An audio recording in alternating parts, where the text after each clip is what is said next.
Now, fast food is not just food in a fast food restaurant.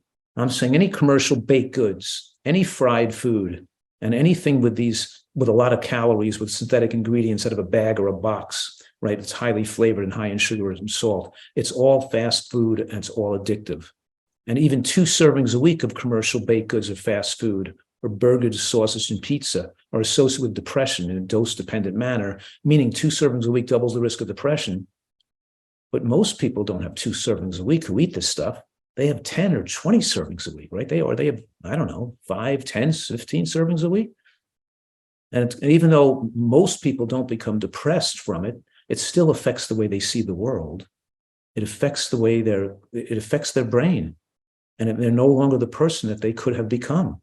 They're damaging their brain and they're making themselves less passionate and with less ability to be excited and enjoy life. And it's interfering with their own maximizing their own creativity and intelligence. So they could be a better artist, a better musician, a better architect, a better teacher, a better doing anything they decide to do that they want to enjoy doing.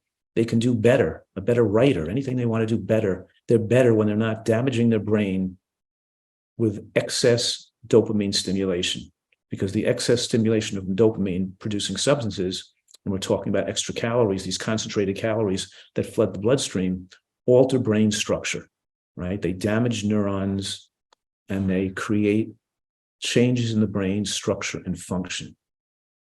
Once you damage the brain, it takes a long time to repair it. And food damages the brain.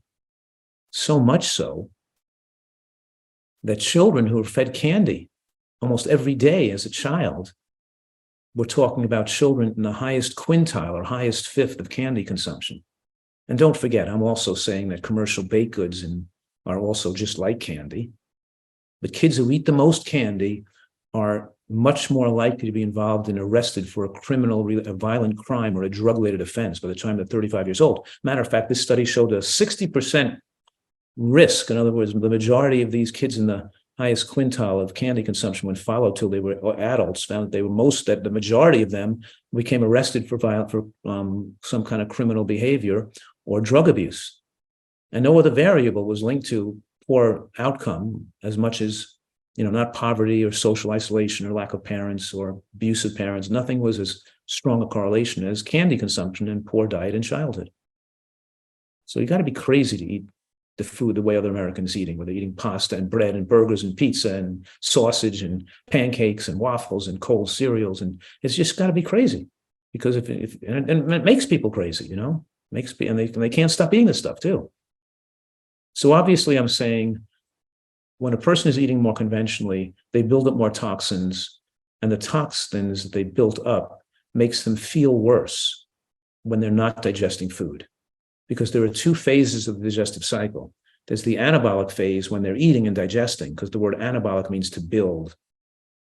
And so when this food calories are coming into the body, your liver can't be in a heightened phase of detoxification, and your body's not in a cleansing phase. It's in a receiving and building phase. When it's in a receiving and building phase, then you're not really in a detox or healing phase.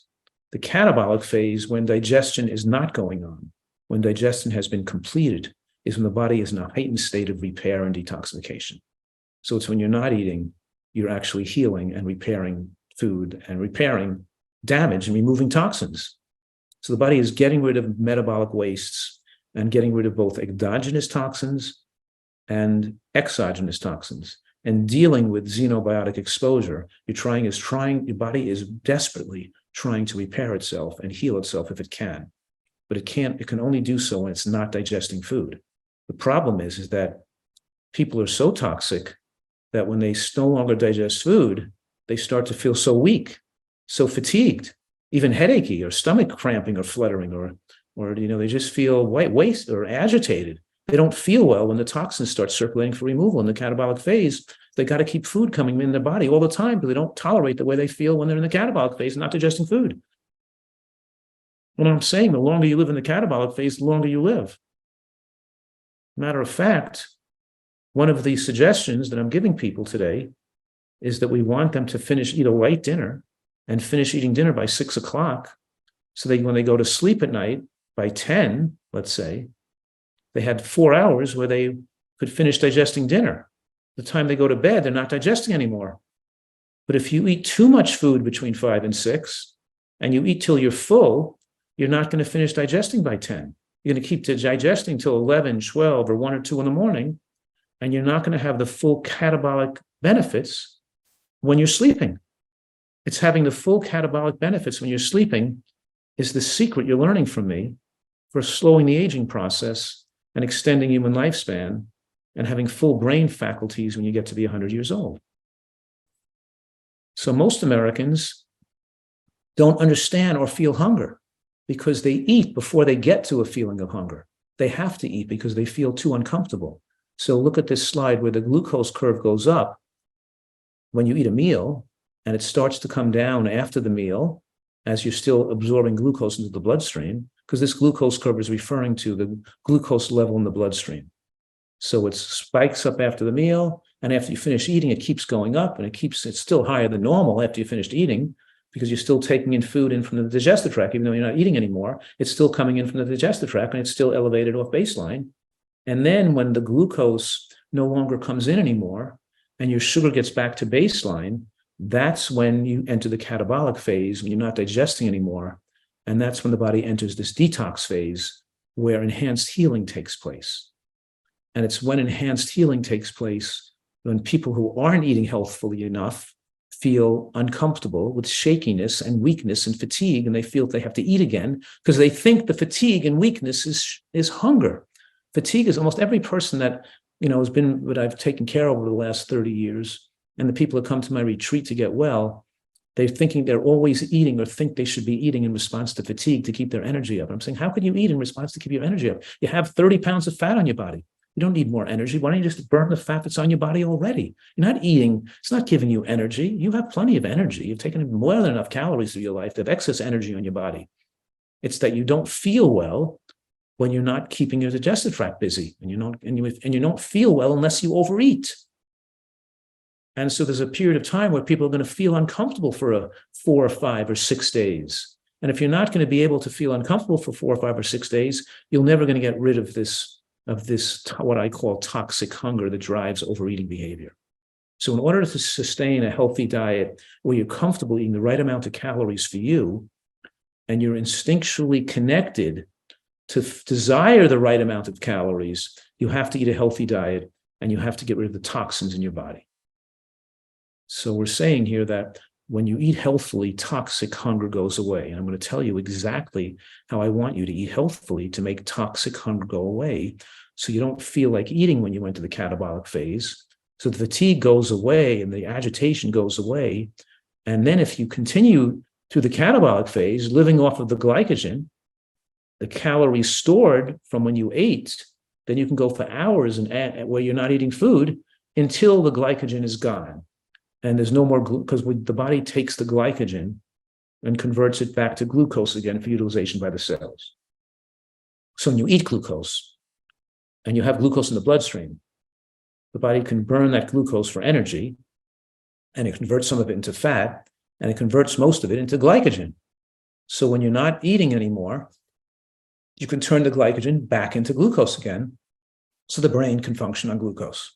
Because the brain functions on glucose as its primary fuel, and 80% of our energy needs at rest are being utilized by the brain. So the brain is burning off that glucose. That's why the glucose curve is staying flat and not continuing to drop. It doesn't go down. It just stays flat at the baseline. And people say, oh, I feel hypoglycemic when my sugar is low. Well, they're feeling hypoglycemic because they're toxin. And often they can feel better by eating high protein foods like cheese and tuna fish and meat, because they want to keep their digestive tract busy all the time and keep poisoning. So by self-poisoning, they're stopping detox. But that wasn't caused by the hypoglycemic symptoms of fatigue and shakiness and discomfort. Wasn't caused by the low sugar. It was caused by the detoxification process that occurs when you have a low sugar. The good thing that's going on when you have a low sugar, because the sugar's not even that low. It's just at baseline, 60 or 70. It's just at baseline. They feel lousy. They don't tolerate, they feel at baseline. So they have to take in toxic foods to keep them back in the anabolic phase again. That's why eating meat and eating heavy foods like meat keeps people out of the catabolic phase, because it takes so long to digest. They go from one anabolic phase into another, so they're always digesting. And if they're always digesting 20 hours a day, then they're accelerating their death. We want to be able to finish digesting so we can live for longer hours in the non-digestive state. So I'm saying any person that became overweight have eaten outside of the demands of true hunger. They're not eating because they're hungry. They're eating because they're recreational eating, emotional eating, or because of toxic hunger. And if you don't recognize toxic hunger, addictive eating, emotional eating, and recreational eating, if you don't recognize them, you can't have a permanent weight. You can't result in a healthy weight.